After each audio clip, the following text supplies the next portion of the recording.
Welcome into the weekly Big Show. I am your host, Sean Crabtree, where we come to you live each week answering your questions on topics that have everything to do with the business aspects of dentistry. I'm so excited to be with you today, and we're going to talk about one of my most favorite topics. It seems that over the last 20 years, no matter where it is that I speak, and almost regardless of whatever topic is that I'm talking about, the inevitable question that I get consistently is, how do I increase my new patients? What is the best way for me to increase new patients? Now, I can tell you that about, if I had to put a percentage on it, probably 99% of the time, what I find is most everybody who's looking for new patients has several other opportunities. And these opportunities are what I want to talk to you about today. Do you really need new patients? Let's dive in and figure this out. So the question is, do you really need new patients? I had a doctor reach out to me a couple of weeks ago, and that was his number one question, is how do I get more new patients? So my next question was, well, how many patients are you currently seeing? He was seeing 90 new patients every single month. And in order to grow, he wanted to add to that number. Now, he was producing, I believe, about $1.6, $1.7 million on 90 new patients a month. So there's all sorts of opportunity there, right? We kind of look at all of this in terms of ROI. And that's really what I would challenge you when it comes to new patients to really look at, is what is your return on the investment? I know that you have dollars that you're spending, of course, directly in marketing to go get those new patients. But there are also dollars that you have to spend that may not be as readily apparent. I mean, you've got labor costs that are tied into the ability to see those new patients, right? You've got supplies and other overhead items that are directly related to your ability to see those new patients. If you're seeing 90 new patients a month and you're producing $1.6, $1.7 million, there's a lot of opportunity there. There's a lot of opportunity to be able to take this thing to the next level without growing that number of new patients. Now, let's talk about the other side of that coin for a minute. If you're seeing 90 new patients a month and you want to grow this thing, let's pick an arbitrary number, right? If you want to double it, then you're going to have to add another 90 new patients to be able to get to where it is. That's 180 new patients that you're going to have to see to be able to get to where it is that you want to go. If you think about it in terms of a return on investment, there's probably a lot of other opportunities. Let me tell you what I mean by that. If you think about it, we look at it like a funnel, right? This is a giant funnel that you are ultimately trying to get to production and collection, right? That's where you're ultimately trying to get to. If it takes, each one of these things build into the next thing. If you think of this like screens, right?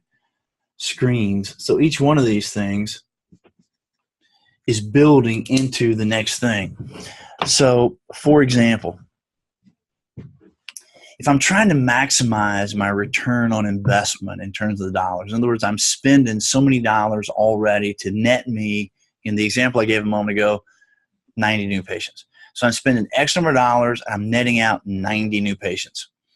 If my ultimate goal is to get down here to the production collection, probably what I want to do is break these things down and figure out where in each one of these steps, if not all these steps, does the opportunity exist? I'm already spending those dollars, but I'm not happy with the production and collection that's coming out. So before I go spend more dollars to go get more new patients and increase my overhead to be able to see that many more new patients, let me see if I can find opportunity in any of these things. I don't know if you can read that, but where it says this is new patient initial contacts. At the end of the day, the dollars that you're paying I would submit you could look at it a little differently. The dollars that you're paying for marketing are not to get you this. The dollars that you're paying for marketing are to get you a number of initial contacts with the patients, whether that's through your website, whether that's through an email or whatever. The ultimate goal is to get so many of these contacts. From the contacts, it's up to us then to get those patients properly qualified and scheduled. And then, of course, it goes into make sure that we're seeing them, and let's make sure that the treatment is actually being accepted. If you're already spending those dollars, let's start tracking to figure out how many initial contacts is it taking you to be able to get to the number of patients that are currently scheduled. And let's just stay with that for just a second. So just to make up some numbers, right? If I'm having to spend the dollars and the resources to be able to handle, let's say, I don't know, 300 new patient contacts, to be able to get 90 of those scheduled, then there's a 210 on a regular basis monthly opportunity. If I can implement a really great strategy for a high-end intake call so that I can qualify more of those patients and get more of those patients scheduled, I certainly want to do that because I'm already spending those dollars. But to be able to identify that opportunity, I have to know what is the difference between the number of contacts that I'm having and the number of actual scheduled, I call them qualified and scheduled patients. I've got to know what that number is before I can figure out whether or not there's an opportunity there. We spend a lot of time talking about the initial intake call because on that call, this is where you're properly qualifying the patient. You're asking the patients questions so that they have a better idea of what the opportunities might be when they get to the dental office so that they don't get any surprises. And that's what puts them in the qualified category. That looks like an O, but it's supposed to be a Q. So I'm going to really dive in and see what the opportunities are between these two areas. And before I spend any dollars on marketing, I'm going to do the best I can to maximize that intake call. A couple of tips and tricks that I would tell you right away is this is such an important step, obviously, from contact to qualified. It's such an important step. This is not something that you want to leave to an online scenario. In other words, if I allow the patient to schedule in my practice online and then show up, then I lose the ability to have them properly qualified. If I allow them to contact me via email and I email them back and schedule them, I lose the ability to have a one-on-one conversation and properly qualify those patients. So whatever marketing that you're doing that's working right now, that's bringing those initial contacts in the door, I would tell you the number one goal is to always make sure that however they're reaching you initially, you want to turn this into a voice call before you schedule them, because your goal is to ask the questions, bring the patient to the proper realization before they come in so that they're in the right mindset when they show up, and that's what we call qualified. You can't do that if you're not talking to the patient.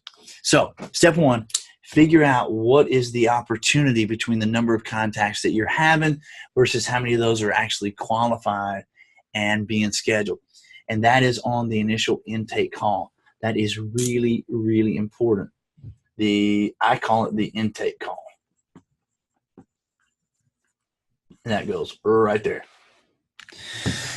Again, that's all part of the process moving toward treatment acceptance and increasing your production collection. So in my example, we've identified that we're having 300 new patient contacts, but we're only getting 90 of those in the door. So we've got a 210 opportunity without spending any more marketing dollars, without seeing any more people. There's our number one opportunity first. So I'm going to focus on that intake call and see if I can, how I can get a higher number of properly qualified patients out of that. Second, the next step in this process would be I've got properly qualified patients, how many of those are actually turned into patients that I see? Now, again, I have to be able to track this information before I can know where my opportunities are. If I know how many contacts I'm having versus how many patients I'm getting scheduled, and I also know out of the number that I'm scheduled, how many of those are actually being seen, now I can really focus on doing a better job on my intake call. If it were me, a couple of stats that I'd really shoot for is I would shoot for about 70% of the contacts that I have to actually be patients that I get qualified and scheduled. And I would throw that 30% out the door. If you can get better than that, that's great. That means your marketing is really, really targeted. And that's really the one of the other tools we haven't talked about. That's really the purpose of tracking this information, is not only on the intake call, but do we need to target or double our efforts on the targeting piece of the marketing? If you're doing, say, organic SEO and pay-per-click, and 60% of the patients that are contacting you are not patients that you get scheduled, then something's wrong with the targeting of that. Now, you could say that in terms of any marketing initiative that you do, even more traditional forms of marketing. The whole goal is to target it specifically to the kinds of patients that you're looking to get in. And again, if 60% of who's contacting you is not coming in the door, then instead of spending more dollars to try to get more new patients, we need to spend some time with our marketing people to better target that so that we're getting more qualified people and that we're getting them scheduled. It's also a measurement of the intake call. Now, in terms of that next step, what's a great percentage? You know, we track all this stuff on a regular basis. If I'm you guys, I'm going to shoot for nearly 100% here, maybe 98%, meaning that 98% of the patients that we have qualified and scheduled are actually showing up. If 98% of them are not showing up, if we don't have a really good 98% of them that are not showing up, then we're not doing a good job on the call here. We're just taking the call, we're scheduling them. They're not seeing any urgency. They're not seeing any value in showing up. So we've got to really focus on our strategy, again, of that intake call. That's a huge, huge piece here. Now, let's assume then that we've got, 70% of our contacts that we're actually qualifying and scheduling. 98% of those are actually showing up. Now the next question is, how many of those patients that were qualified and seen are actually accepting the treatment? There's a lot of things, of course, that can go into this conversation. The biggest one is, what are we doing chairside on the visit? Are we creating value? In my example, if we've done a good job, 70% of those patients that are contacting us or better are qualified and scheduled. 98% of those are being seen. If they're not accepting, if it's lower than an 80 or a 90%, and I should tell you that's probably what I would shoot for, is an 80 or a 90% acceptance rate.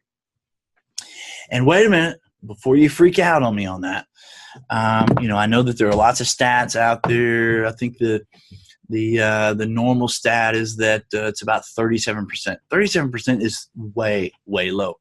Our guys shoot for a 98%, but it's not uncommon for them to hit, on a regular basis, 90+%.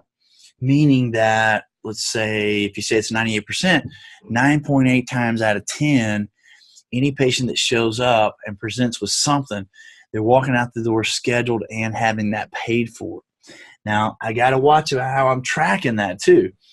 I don't want any variables in it. In other words, if I'm tracking treatment accepted as scheduled, but it's not paid for, then if they don't show, then all my tracking is off and I'm making decisions on bad information. So I really want to make sure that I'm tracking accepted as really, truly accepted. So that would be, paid for.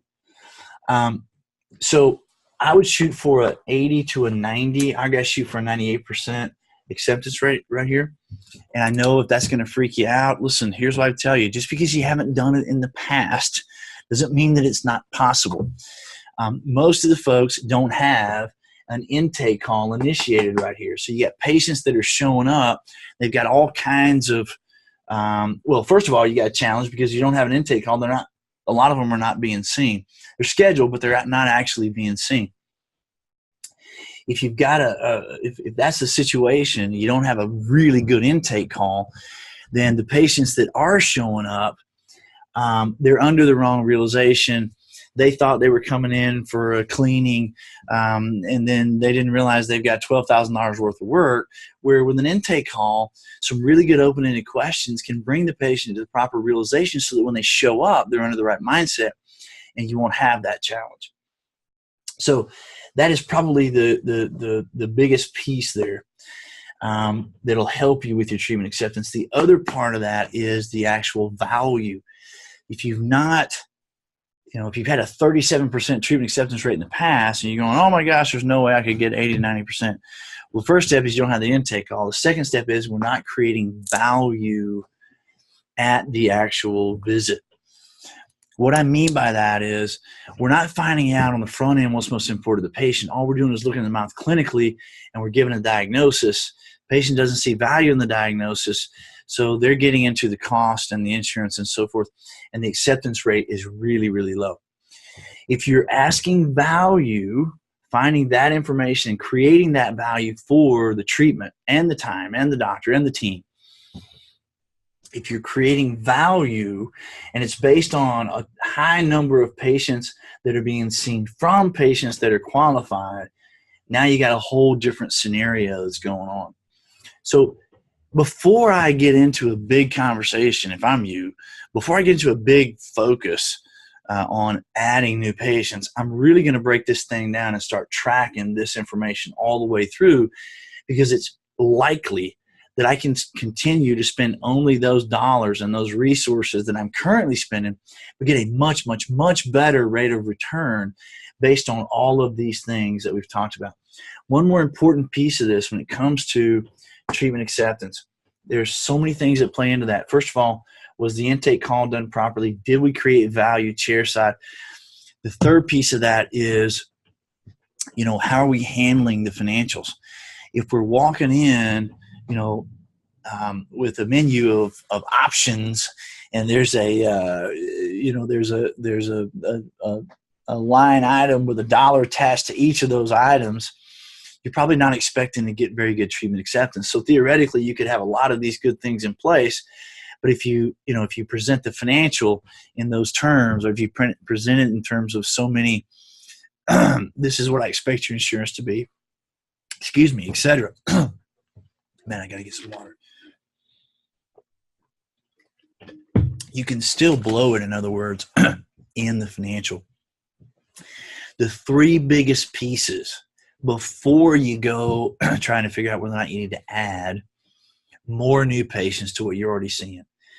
Dive in, first of all, and ask yourself, are we tracking this information? Do we know the difference between the number of initial contacts we have versus those that are actually scheduled? Secondly, do we have an intake call to properly qualify those patients that are scheduled so that about 98% of those are actually seen? And are we tracking the information to know how many of those patients that we're seeing are actually accepting treatment, and what's going on with our financial arrangements? So it's about those three from a big picture perspective. It's about the intake call, what's going on in terms of value creation at the chair, how are we presenting the financials, and it's about tracking the information to know the difference between the number of contacts that you get versus the number that you get scheduled. So I hope that makes sense. I hope that's good information. I hope this is valuable information. One thing I'll tell you, we have a video course that is all about the intake call, the value creation, and the financial. We have a course that's specifically designed for that.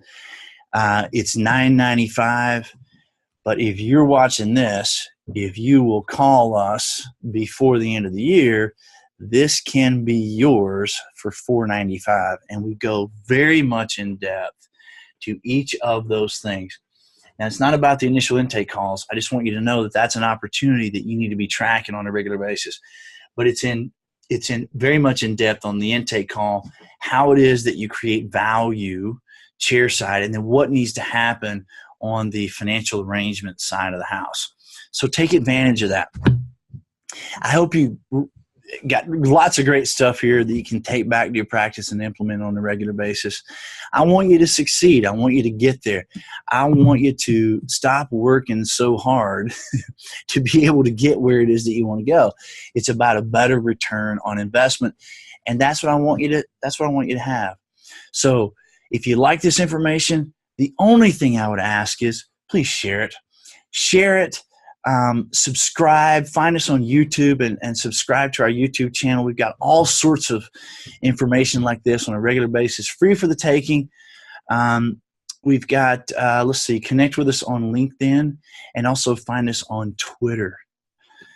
Those of you that spent the time to be with me, I very much appreciate it. I know that you have a lot going on in your day. I hope this was valuable. And if it is, please leave me some comments.